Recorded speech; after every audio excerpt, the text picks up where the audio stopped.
Month में आपको एक डेजिग्नेशन मिलने वाली है जो कि एक लेडी के लिए दुनिया की सबसे खूबसूरत डेजिग्नेशन है। ये खुशी आपको आपका प्रेगनेंसी जो टेस्ट होता है, जो फर्स्ट डे जब आप करते हैं प्रेगनेंसी टेस्ट, उसको देख के होता है जब वो पॉजिटिव आता है। और मैं ये कहूँगी कि ये आपके लिए हैप्पीएस्ट मंथ होने वाला है। तो जी हाँ, आज हम बात करने वाले हैं प्रेगनेंसी के 9 मंथ की कौन सी चीज़ों का हमें ध्यान रखना है, कौन सी चीज़ें जो है वो चेंजेस होती हैं, सिम्टम क्या क्या रहते हैं, कौन सी जो है चीज़ें बहुत ज़्यादा ध्यान देने वाली हैं, बेबी में क्या चेंजेस आते हैं, सभी के बारे में डिस्कशन करने वाले हैं आज हम इस वीडियो में। तो इस वीडियो में हम बात करेंगे 9 मंथ प्रेगनेंसी की। अगर चैनल पे नए हैं तो चैनल को सब्सक्राइब कर लें और अपने फ्रेंड्स के साथ शेयर करें। सबसे इम्पोर्टेंट बात, सबसे पहले आपको ये ध्यान रखना है कि आपको अब जो है अपने किसी फैमिली मेम्बर के साथ ही रहना है इस मंथ में, क्योंकि 8 मंथ कंप्लीट होने के बाद में जब आपकी डिलीवरी होती है 9 मंथ में, तो 9 मंथ स्टार्टिंग में भी हो सकती है आपकी डिलीवरी, फर्स्ट वीक में भी हो सकती है, सेकंड में, थर्ड में, फोर्थ में, या किसी किसी का पूरा 9 मंथ जो है वो कंप्लीट होके होती है। तो इस तरीके से भी हो सकती है। लेकिन आप ये जो है मान के चलिए कि 9 मंथ में जब आप एंटर कर जाते हैं तो आपकी डिलीवरी जो है वो कभी भी हो सकती है। तो आपको जो है मेंटली और फिजिकली अपने आप को उस चीज़ के लिए प्रिपेयर रखना है। किसी फैमिली मेम्बर के साथ में ही आपको रहना है, क्योंकि आपको जो है वो कभी भी हॉस्पिटल जाने की ज़रूरत पड़ सकती है। 9 मंथ प्रेगनेंसी के अगर सिम्टम्स की बात करें तो इस मंथ में आपको मूड स्विंग्स बहुत ज़्यादा होते हैं। कई बार आपने ये फील किया होगा कि आप जो है छोटी छोटी बातों पे जो है कभी हंसने लग जाती हैं, कभी जो है गुस्सा हो जाती हैं, कभी बहुत रोने का मन करता है। तो ये बहुत ही नॉर्मल सी चीज़ें हैं। आप ये टेंशन ना लें, आप इस बात की टेंशन ना लें कि ये मेरे साथ क्या हो रहा है। ये हार्मोनल चेंज है जो कि बहुत ही ज़्यादा रैपिडली अप डाउन होते हैं। जो आपका डिस्चार्ज है जो कि थर्ड ट्राइमेस्टर में मोस्टली जो लेडीज़ हैं उनको होना शुरू हो जाता है। 9 मंथ में तो वो थोड़ी सी क्वांटिटी उसकी बढ़ सकती है, या वैसे एज इट इज़ वैसे भी रह सकता है। तो डिस्चार्ज है वो आपका होता रहेगा। लेकिन अगर बहुत ज़्यादा शुरू हो जाता है तो आप ये समझ लीजिए कि आपका जो म्यूकस प्लग है वो निकलना शुरू हो गया है और आपको हॉस्पिटल जाने की ज़रूरत है। आपका जो पेल्विक एरिया है वो थोड़ा सा वाइड होना शुरू हो जाता है। आपने देखा होगा कि आपका पेल्विक एरिया जब वाइड होना शुरू होता है तो जो आपकी वॉकिंग है उसमें थोड़ा सा डिफरेंस आ जाता है।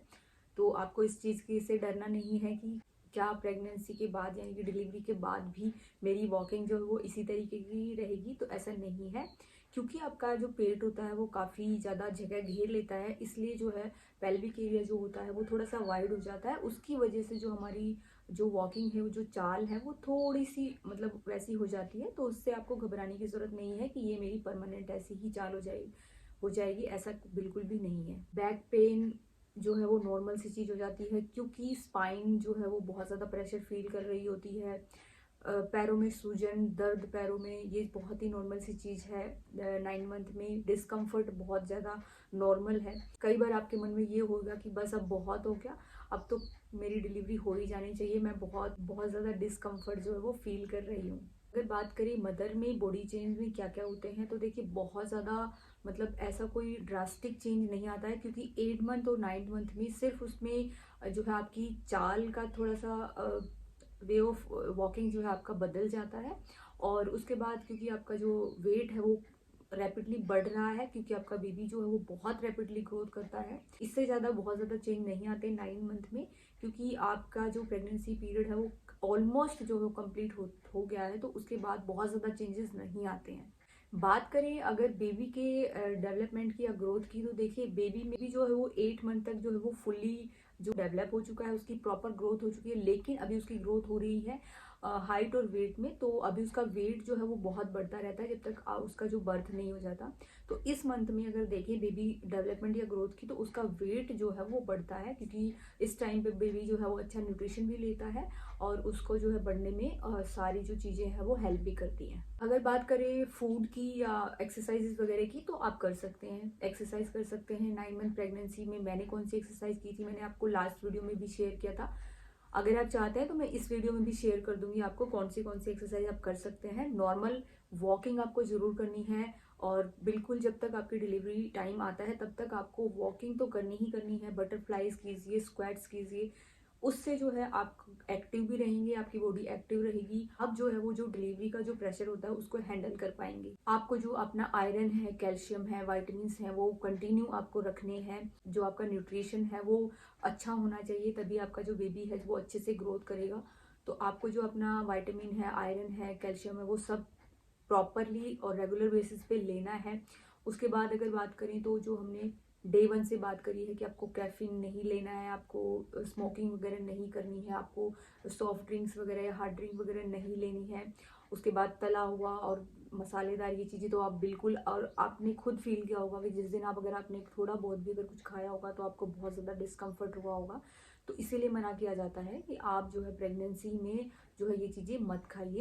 एक जगह जो है वो काफ़ी देर तक एक ही पोजीशन में नहीं रहना है, रेस्ट प्रॉपर लेना है आपको। इस मंथ में जितना हो सके आप रेस्ट कीजिए, जितना हो सके आप वॉकिंग कीजिए। स्ट्रेस को जो है ये समझ लीजिए कि इस मंथ में जो है अगर आप अवॉइड ही कर देंगे तो ज़्यादा अच्छा है स्ट्रेस का। क्योंकि क्या होता है ना कि देखिए बहुत ज़्यादा ऐसा कुछ रीज़न नहीं है, उसका रीज़न सिर्फ ये होता है कि कई बार ऐसे केसेस आते हैं कि स्ट्रेस से पैर वगैरह फिसलने का डर रहता है।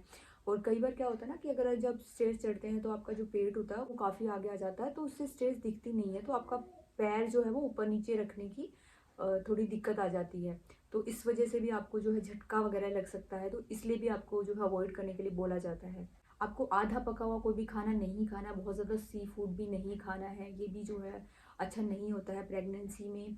एक पोजीशन में नहीं रहना है, जैसे कि आपको पहले भी बताया गया है, बहुत भारी हैवी सामान नहीं उठाना है या कुछ भी करना है। हल्के फुल्के आप बिल्कुल काम कर सकते हैं, जैसे नाश्ता वगैरह बना लिया या थोड़ी बहुत देर खड़े होकर किचन में काम कर लिया। बहुत देर तक नहीं खड़े रहना है, रेस्ट करना है। और इस मंथ में जो है आपका बेबी आने वाला है, तो उसके लिए पहले से आपको बेस्ट ऑफ लक। अपने आप को पॉजिटिव रखना है, ऐसे लोगों के पास रहिए जो आपको पॉजिटिव वाइब्स देते हो, ये बहुत ज़रूरी है प्रेगनेंसी में। और ऐसे लोगों को अवॉइड कीजिए जो कि आपको जो है नेगेटिव स्पेस में ले जाते हैं।